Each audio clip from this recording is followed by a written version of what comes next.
I come before you, humbled and humiliated, to ask you for one thing. I want you to pour the world's supply of honey on Destin Daniel Cretton, Tom Holland, and everyone involved with Spider-Man! Brand new day. Because my brother in Christ, we just got set photos of the full suit, and it's perfect. Perfect down to every little detail. I could cry. This shit got me ready to run through a brick wall, man. Ow. And y'all wonder why I say I got CTE all the time. Oh yeah, and these images right here, they're just the tip. Because not only do we get a whole bunch of brand new images of the suit, we got some set videos, as well as a look at the big action set piece they're filming, story details, villain teases, and so much more. And you know me, if I get a little bit of crumbs, I'm gonna make a 5-star meal. But either way, me and you know what we gotta do. We gotta talk about it.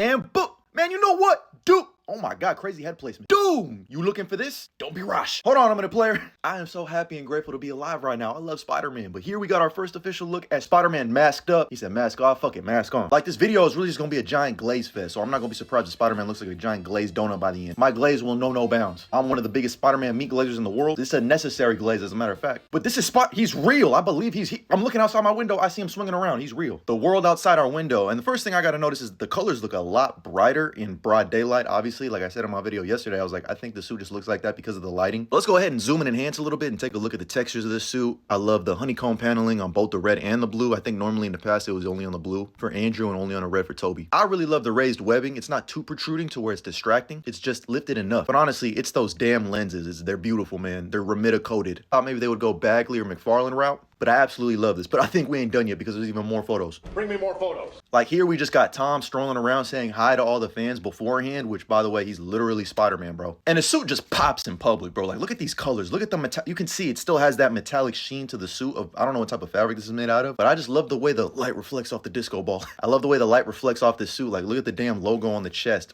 Oh yeah, and behind Tom Holland is actually the new stunt coordinator, Peng Zhang. Because don't forget, we got the stunt coordinators from Shang-Chi, so you already know we better get some top level Spider-Man action. Spectacular, give me 14 of them right now. But on top of these images, we also got set videos.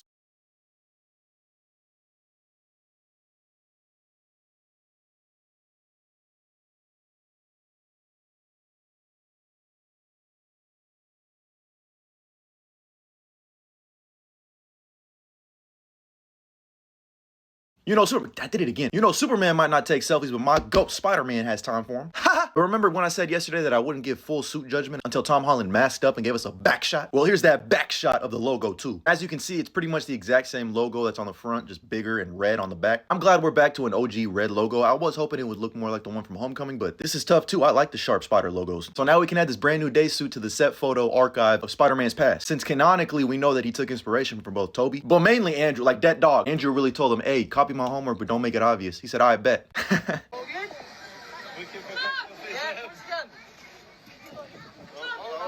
All right, set photo recreation photo 1, check. Please let him have a scene like this in Brand New Day where he's protecting the civilians. These right here were the best scenes in TASM 2. Now, Tom, we just need you to recreate this image right here. But we also got a better look at the web shooters, and I love how bulky they are because they're homemade, bro. Like, this is legit Peter Parker in his fucking bag. He said, I'm broke, baby. But that doesn't mean I can't be smart. Because if you want to be a member of the scuba squad, you gotta be smart. And he's already out there aura farming like, dog, this is the toughest behind the scenes. This really is just a live action PS4 Spider-Man. This is Insomniac Spider-Man. This might just end up, oh my God. I might have just made him a fact right there. It does look like PS4 Spider-Man the more I look at it right here. God dang. But it looks like they're filming some type of action set piece on that giant tank that we talked about the other day. This is the action set piece that they're closing off 60 roads for that is reportedly set to feature the Punisher, Spider-Man, and then a DODC transport convoy. Because my brother in Christ, another villain has been revealed. Sir, another Spider-Man villain has hit the timeline. Like at this point, Peter Parker's gonna be fighting the Sinister 600. No wonder he got the Punisher and Hulk on speed dial.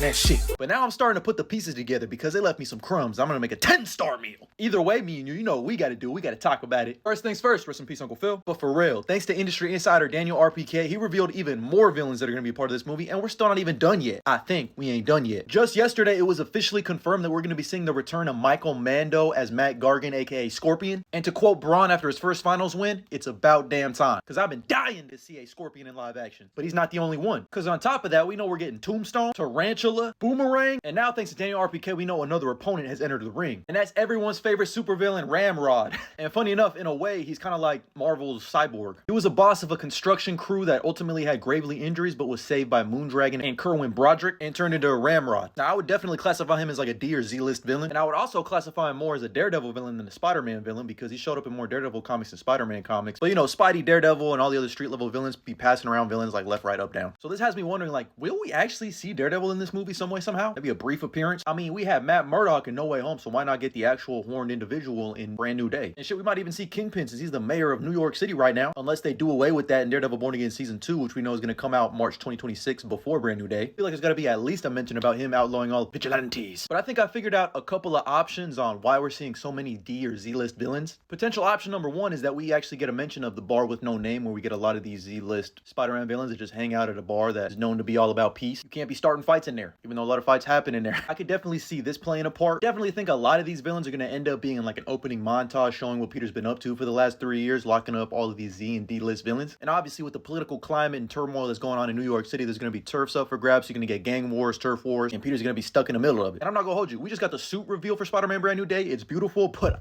I'm going to need that shit to get ruined. I'm going to need it to be looking like this Jim Chung artwork here. If his suit isn't battle damaged like Toby in Spider-Man 1, 2, and 3, I don't want to hear it. Because I'm telling you right now, it sounds like they're going to treat these villains like levels in a video game, and he's going to go through a gauntlet. And I think it all has to do with damage control, because don't forget, Daniel RPK mentioned that there's going to be this giant action set piece that they're going to be filming tomorrow that features Spider-Man versus the Punisher versus a DODC convoy transport. And the Department of Damage Control has played a big role in most of the Spider-Man movies. I think they don't appear in Far From Home, but they do appear in the aftermath of Far From Home. And this brings me to the fact that they were looking to cast inmates for Spider-Man Brand New Day a couple months ago. And I initially thought it was going to be Rikers Island, which I think is where Vulture and Scorpion were locked up at the end of Homecoming, but I can't remember off the top of my head. But now I'm starting to think that it's going to end up being the DODC Supermax prison, which we saw in Ms. Marvel and She-Hulk. That's where Abomination was locked up, so I can assume other people like Scorpion and Vulture would probably end up being locked up here. So on top of the DODC inhabiting all of these dangerous villains, they're also in possession of a lot of dangerous technology and weapons. We saw them seize a lot of Stark tech and Stark weapons, like the drones that Mysterio used from Edith. Fire all of the drones now! Which, by the way, we know thanks to Ms. Marvel that they're using these drones to their advantage. So they're not just seizing the weapons, they're making their own and using them for their own reasons. They even have these enhanced weapons in She-Hulk. And don't forget, the DODC had a big role in Spider-Man Homecoming when Spider-Man tried to stop Vulture from taking all of these weapons and technology, which was going to that DODC super vault that he got stuck in. So I'm thinking there's going to be some type of breakout of the DODC, break into the DODC, if not both. That could explain why we have villains with these enhancements. There might even be some Gamma-powered weapons, because in Your Friendly Neighborhood Spider-Man, we learned that the Scorpion suit is powered by Gamma, which makes Hulk's role all the more important. And if I had to guess, Punisher catches wind of all of these criminals with new enhancements as he's unloading that clip on him, Red. Let me tell you something, Green. That guilt, that shame, that's my home, Red. So maybe we even see the return of the Tinkerer, since we know he gets a boner for making some weapons and shit. Maybe we get the return of the Shocker in a classic suit. Maybe even a Vulture, but the way he feels towards Spider-Man, I don't think he's going to be going out of his way to attack him, so I don't think we'll actually see Vulture. Maybe they mention him. But this opens up the door for other possibilities of some crazy villains like Overdrive, who was, by the way, was one of the first villains that Spider-Man stopped in the Brand New Day run. Shit, maybe we even see Hammerhead with some enhancements thanks to Mr. Negative, who I think is going to be the one that kind of sets this whole thing in motion. Oh yeah, by the way, Mr. Negative is most likely in this movie too. Plus, I think we need to be reintroduced to the Magia and the Manfredis. Really, it sounds like they're going to be adapting elements from Revenge of the Sinister Six, which featured Hulk, Ghost Rider, amongst other heroes going up against a plethora of Spider-Man villains and other villains. It definitely feels like that's the vibe they're going for, but with just Punisher and Hulk for Spidey. Honestly, I love the idea of this feeling like John Wick 3 Parabellum, where he's literally the center of attention for every single person. He's gonna get fucked up by Punisher, Hulk, Scorpion, Tombstone, all culminate with what I hope is a final fight with Mr. Negative, because I just need to see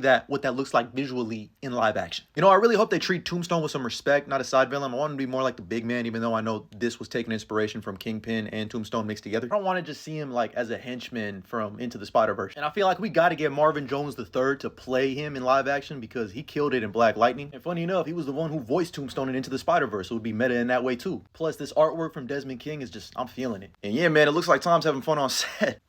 Hold on a minute, player. What's going on here? Them super wedgies be hitting hard. The more I look at this suit, the more I want to say, Cool Spidey outfit. Where'd you get it? I made it. But I just love Spider-Man so much, man. This is the superhero that saved my damn life when I was growing up. Ain't nobody got motion like Spider-Man, and I just love when one of his new movies is coming out because it just makes me feel happy and full and like something to look forward to. Because it's the choices that make us who we are. We can always choose to do what's right. But those are all the new images and videos we got for Spider-Man Brand New Day today. Brand new suit, brand new day, brand new guy. I'm sure we're gonna get even more because people are tracking this motherfucker like J. Jonah Jameson. Gossip, rumors, panic in the streets. We're lucky. They're watching Tom Holland's every move like O.J. Simpson in the white Bronco. So there's gonna be even more to break down. So I hope you stay locked in with me, twin. But either way, those are just my thoughts, theories, and opinions. Let me know what you think about them down in the comments below. And as always, like and follow for more.